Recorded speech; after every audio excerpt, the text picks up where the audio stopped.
మనం ఈరోజు national education policy ఏదైతే మోడీ గవర్నమెంట్ ప్రెస్టీజియస్గా తీసుకొని ఇండియాకి ఒక గేమ్ చేంజర్ అనే రకంగా రకరకాల విదేశాల్లో ఉన్నటువంటి ఫారిన్ ఎడ్యుకేషన్ పాలసీస్ని, ప్రపంచంలో ది బెస్ట్ అనేటువంటి ఫిన్లాండ్ పాలసీని, వీటన్నిటిని తీసుకునేసి ఒక ఎన్ఈపీ అనేది తీసుకురావడం జరిగింది.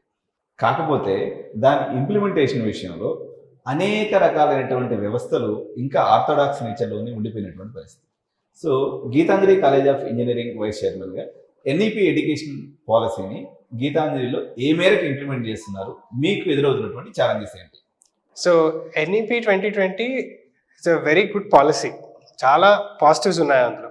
మేము ఆ పాజిటివ్స్ అన్నింటినీ తీసుకొని ఒక గైడింగ్ లైట్ లాగా తీసుకొని మాకు ఎంత కుదిరితే అంత ఇంప్లిమెంట్ చేస్తున్నాం.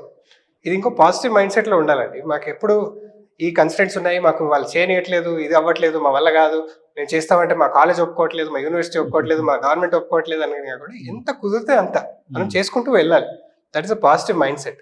ఆ పాజిటివ్ మైండ్ సెట్ మన చైర్మన్ గారికి ఉంది, డైరెక్టర్ గారికి ఉంది, మన కల్చర్లోనే ఉంది అది. అందుకని ఆ ఎన్వైరన్మెంట్ అలా పాజిటివ్గా వచ్చి we're doing lot of things. కొన్ని థింగ్స్ మేము చెప్తాం. Academic bank of credits we're registered. So all Geethanjali credits, all students will be directly put in that.